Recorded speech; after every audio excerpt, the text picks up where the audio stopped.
Halo warga yang berbahagia, selamat datang. Di video kali ini saya akan mencoba berbagi tips untuk memasang water heater listrik, instalasi di luar dan tanpa membobok tembok. Simple dan mudah untuk dipasang sendiri. Apa aja kebutuhan yang kita butuhkan? Pertama adalah untuk kelistrikan itu ada di kabel Ethernet. Kabel 2x1,5 ini sesuaikan dengan panjangnya ya.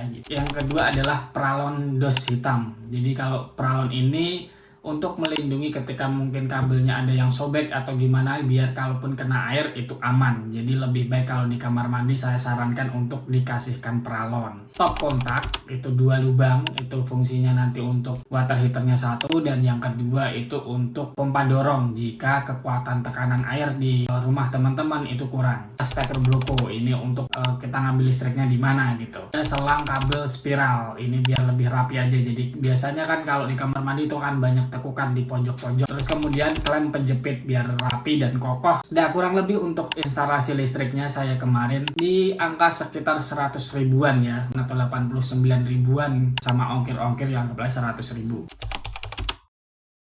Nah, kemudian kita masuk ke instalasi heater. Untuk yang pertama adalah saya menggunakan water heater dari Ariston, itu sekitar 15 liter dan 200 watt. Itu kemarin saya dapat sekitar 2 jutaan ya, sama ongkirnya gitu. Anti electric wall protection, ini saya beli 2, ini untuk keamanan ya. Selang fleksibel panas dan dingin, itu 100 cm, itu satu. Kemudian nanti ada selang fleksibel panas dinginnya itu 40 cm sama 30 cm. Jadi saya beli 3, itu ada yang 100 cm, 40 cm sama 30 cm. Nah, ini nanti disesuaikan dengan teman-teman mau pasangnya tuh ke atasnya dari kerannya itu akan jaraknya berapa, teman-teman sesuaikan. Shower, nah untuk showernya ini saya menggunakan yang murah-murah aja, single handle atau crown mixernya. Ini ada satu, saya harga belinya ya sekitar 400 ribuan lah sama ongkirnya. Mending beli yang agak bagus biar nanti kalaupun rusak itu nggak patah di dalam atau gimana, dan awet aja sih menurut saya. Harga segini sudah cukup awet. Kemudian double nipple, ini double nipple itu satu untuk nyambungin pompa dorong ke selang yang 40 cm. Booster pump otomatis. Nah, kenapa ini butuh booster pump? Karena ini saya ada di posisinya di lantai 2 dan itu kurang kenceng ya tekanannya, makanya saya tambah dengan booster pump yang otomatis. Ini seal tape untuk keran air. Nah, ini ya kalau untuk pasang-pasang wajib ya pakai ini. Terus secara keseluruhan untuk pemasangan water heater tanpa bobok tembok itu sekitar 3 juta kemarin saya habisnya. Itu saya pasang sendiri.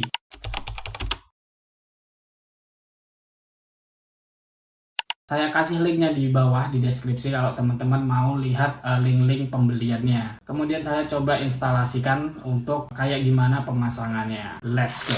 Oke, jadi water heaternya penampakannya kayak gini teman-teman. Nah, kurang lebih tanpa membobok tembok seperti ini. Yang pertama kita harus menyiapkan pastinya adalah listrik. Jadi kemarin kalau ini listriknya saya buat, ini kan ada cabang tedusnya, kemudian langsung saya cabangkan. Di sini saya buat alur listriknya gini, kemudian ada 2 colokan. Ini saya bungkus pakai peralon ya. Saya bungkus pakai peralon biar aman. Kalau misalkan ada yang putus itu ketika kena air itu orang yang mandi di bawah tuh jadi lebih aman. Oke, jadi setelah kabel-kabelnya ini terpasang dengan baik, otomatis kita mulai dari heaternya dulu, masang heater. Jadi di belakangnya sini kita pasangin bracket dulu ya. Kita pasangin bracket selesai, ini tinggal dicantolin aja. Dah nyantol. Kalau sudah nyantol, kemudian kita pasang ini ya, ini stop keran. Jadi ini tuh jangan terbalik, ini ada di dingin ya, ini ada yang di dingin, kemudian ini ngarah ke atas. Fungsinya agar air yang ada di atas ini tidak kembali turun ke sini. Jadi turunnya ya di sini aja gitu, yang di air panasnya, bukan turun di pipa air dingin. Setelah itu dipasang juga ini untuk penangkal listrik ya. Kalau nanti ada kebocoran listrik, lebih baik kasih pengamannya ini agar tidak ada kebocoran listrik ketika ada orang mandi. Terus setelah ini kita pasang ini sekitar 100 cm. Selangnya 100 cm masuk ke sini. Ini untuk keran air panasnya. Kemudian yang di sini ada di 30 cm. Nah, ini masuk ke pompa dorongnya ini ya. Kemudian ini ada dari selang pompa dorongnya juga. Kemudian kita tambah, ini ada double nipple ya. Ini yang 40 cm, sebenarnya ini kepanjangan. Jadi nanti teman-teman bisa beli yang sesuai kebutuhan ya, disesuaikan ukurannya. Ini kemarin saya ingat saya 50 atau 60 gitu, 60 cm. Kalau ini sebenarnya 40 cm harusnya sudah bisa ya. Kemarin saya belinya kepanjangan aja. Jangan salah juga untuk masang pompa dorongnya ini, untuk yang lurus ini ke atas ya. Jangan sampai kebalik, ini ke atas. Kemudian yang nyamping ini yang dari bawah. Jadi airnya dari sini naik ya, untuk ngedorongnya ke sana. Keran mixer yang di sini tuh cuma satu. Jadi ini sangat simple. Kadang orang kan ada yang dua ya dari sini. Nah, harus ngebobok-bobok tembok gitu. Ini nggak usah dibobok sama sekali. Cukup satu aja keluarnya sini. Ini naik, kemudian ini turun. Jadi ini udah mixer ya. Dan yang di sini kita pasang untuk showernya. Di sini shower ya. Terus kenapa kok pakai pipa pendorong? Karena ini ada posisinya di lantai 2 dan tandonnya itu benar-benar ada di pas di atasnya sini, itu ada tandonnya. Karena ini yang di lantai 2 ini tidak kenceng sama sekali. Misalnya ini kita lihat ya. Nah, ini kan nggak kenceng ya. Jadi air yang masuk ke sini tuh tekanannya kurang. Otomatis kita perlu ini. Ini bisa otomatis dan bisa manual. Oke, jadi akan coba untuk di shower ya. Nah, ini sebelum memakai pompanya.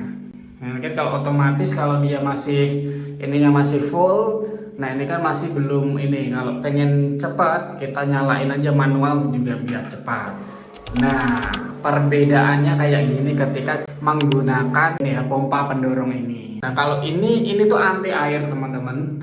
Jadi sudah aman. Terus dan adaptornya adaptornya tuh sudah diubah jadi DC, udah adaptor DC. Jadi insya Allah secara untuk kelistrikan, ketika ini kena air dan kemudian ketika ada arus listrik, insya Allah akan aman. Jadi ketika itu hanya untuk shower ini udah sangat cukup. Tapi kalau untuk teman-teman misalkan di keseluruhan rumah itu memang kurang kenceng, misalkan punya mesin cuci juga kurang kenceng, lebih baik pakai pompa pendorong tapi langsung dari sana aja, di atas gitu, di tandonnya, di bawah tandonnya udah langsung dikencengin aja di sana. Terus kemudian masang tingginya ini juga lebih baik disesuaikan juga. Kalau bisa lebih tinggi mungkin lebih tinggiin lagi juga nggak masalah. Ini karena udah mentok ya, jadi di sini tuh udah mentok ya, kurang lebih ukurannya segini, jadi ya saya pasangnya segini gitu. Oke, jadi itu aja sih tips untuk memasang water heater tanpa membobok tembok dan efektif ya. Jadi kalau untuk kelihatannya juga menurut saya nggak terlalu berantakan banget. Cuma kalau kayak gini, salah kayak gini kan emang kita nggak bisa motong, jadi ya kayak gini lah kurang lebih. Paling nanti mau saya coba beli lagi tapi yang lebih pendek, jadi terlihat lebih rapi, jadi nggak terlalu banyak tekukan gitu. Jadi kurang lebih kayak gini ya secara instalasinya.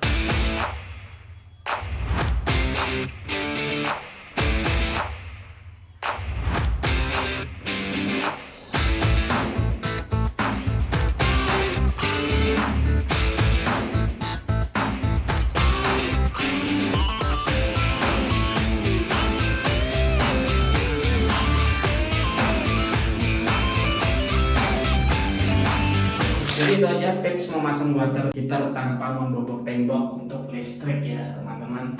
Semoga video ini bermanfaat dan sampai jumpa di video selanjutnya. Terima kasih.